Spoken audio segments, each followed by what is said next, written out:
സാക്ഷ്യം പറയാൻ ഒരു യോഗ്യതയില്ലാത്ത ഞാനാണ് ഇവിടെ വന്നതെന്ന് പറയുന്നത്. കഴിഞ്ഞ മാസം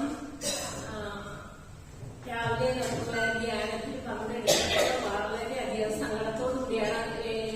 പേപ്പർ ഇല്ലാത്തവര് മുമ്പോട്ട് കടന്നു വന്ന് കൈ നീട്ടി പ്രാർത്ഥിക്കാൻ പറഞ്ഞപ്പോൾ എനിക്ക് പേപ്പറുണ്ട്, പക്ഷെ എന്റെ മകൾക്ക് പേപ്പർ കിട്ടാതെ ഒരു അപ്പോയിന്റ്മെന്റ് പോലും കിട്ടാതെ 6 മാസമായിട്ട് വിഷമിക്കുകയാണ്. ഞങ്ങൾ നോക്കുന്ന അമ്മച്ചിയാണെങ്കിൽ മരിക്കാറുമായി പ്രാർത്ഥനയില്ലെങ്കിൽ ആ പേപ്പറിന് ചെല്ലുമ്പോൾ കിട്ടാൻ വളരെ ബുദ്ധിമുട്ടാണ്. അപ്പോ നമുക്ക് ഫിംഗർ കിട്ടാൻ ഞാൻ വളരെയധികം വേദനിച്ച് എന്റെ ഈശോയെ ഈ ഞാൻ മുമ്പോട്ട് നീങ്ങി നിന്ന് പ്രാർത്ഥിക്കുമ്പോൾ ഈശോ കേൾക്കണമേ. 15 ദിവസത്തിനുള്ളിൽ എനിക്ക് അപ്പോയിന്റ്മെന്റ് കിട്ടിയാൽ മതി. ഞാൻ ഇവിടെ വരാൻ പറ്റിപ്പോൾ വന്ന സാക്ഷ്യം പറഞ്ഞോളാമെന്ന് ഞാൻ നേർച്ച നേർന്നിരുന്നു. എന്നിട്ട് ഞാൻ പ്രാർത്ഥിച്ചു പോയി. 3 നിയോഗങ്ങളാണ് പ്രാർത്ഥിച്ചത്.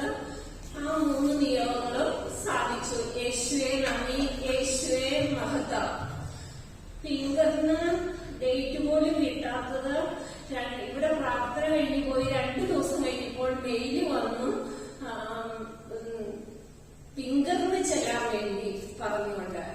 15 ദിവസത്തിനുള്ളില് ഫിംഗറാണ് നടന്നു കിട്ടിയത്. പിന്നെ എക്സാം പാസ്സായി എന്നോട്. പിന്നെ വേറൊരു കുട്ടിക്കും പേപ്പർ ഇല്ലായിരുന്നു. പേപ്പർ 2 മാസം കൊണ്ട് അടിച്ചു കിട്ടുകയും ചെയ്തു.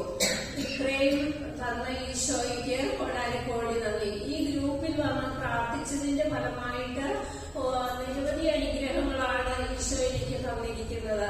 ഞാൻ മണ്ടേ ധ്യാനത്തിന് എനിക്ക് ജോലി ഉണ്ടായിട്ട് ഞാൻ ജോലിക്ക് പോകാതെയാണ് ആ ധ്യാനം കൂടാൻ വന്നിരുന്നത്. കാരണം പനക്കിലച്ഛൻ സെൻചോവാനി പള്ളിയിൽ വെച്ച് നിങ്ങൾക്കൊക്കെ ധ്യാനം കൂടാനുള്ള ഒരു അവസരം ഈ റൂമിലുണ്ടാകട്ടെ എന്ന് എന്റെ തലയ്ക്ക് പിടിച്ച് പറഞ്ഞത് എന്റെ മനസ്സിലുണ്ട്. അപ്പോൾ ഇവിടെ ഒരു അവസരം കിട്ടിയാൽ ആ അവസരത്തിൽ ഞാൻ ഇവിടെ എന്റെ ഇടവകുപ്പതിൽ പോകാതെ ഞാൻ ഇവിടെ വരാറുണ്ട്. ഈശോയ്ക്ക് വളരെയധികം മഹത്വം. ഞാൻ ഈ റൂമിലായിരിക്കുമ്പോൾ ഞാൻ പറഞ്ഞല്ലോ, എന്റെ അമ്മച്ചി 99 വയസ്സുള്ള അമ്മച്ചി മരിക്കാൻ കിടക്കുമ്പോൾ എനിക്ക് പണി പോകലേന്ന് ഞാൻ ഒരിക്കലും പ്രാർത്ഥിച്ചിട്ടില്ല. അമ്മച്ചിക്ക് നല്ലൊരു മരണം കിട്ടണേന്ന് പ്രാർത്ഥിച്ചു. അമ്മച്ചിയും ഇപ്രകാരമാണ് പറഞ്ഞത്. എനിക്ക് പറയാൻ പറ്റുന്നില്ല, അത് നിങ്ങളെ കൂടി അറിയിക്കണമെന്ന് എനിക്ക് തോന്നി. അമ്മച്ചി ഇപ്രകാരമാണ് നമ്മളോട് പറഞ്ഞത്, എനിക്കിനി മരിച്ചാൽ മതി, ഞാനിനി എല്ലാം സൂപ്പറാണെന്ന്. നമുക്കും അങ്ങനെ ഒരു വേദന ഉണ്ടായിട്ടും എന്താണ് വേദന എന്ന് ചോദിച്ചപ്പോൾ പറഞ്ഞു, ഒന്നുമില്ല, എനിക്കിനിയും മരിച്ചാൽ മതി, ഞാനിനി എവിടെ പോകുമെന്ന് ചോദിച്ചു. എനിക്ക് അത്രയ്ക്ക് സുഖമുള്ള ജോലിയായിരുന്നു. എവിടെ പോകുമെന്ന് പറഞ്ഞപ്പോൾ നിനക്ക് നല്ലത് വരുമെന്ന് പറഞ്ഞു. എത്ര സത്യമുള്ള കാര്യമാണ് അറിയാം. ഞാൻ ജോലിയെ കുറിച്ച് ആഗ്രഹിച്ചു പോലുമില്ല. അമ്മച്ചി 18-ാം തീയതി മരിച്ചു. 14-ാം തീയതി ഇപ്പുറത്തൊരു അമ്മച്ചി വീണു.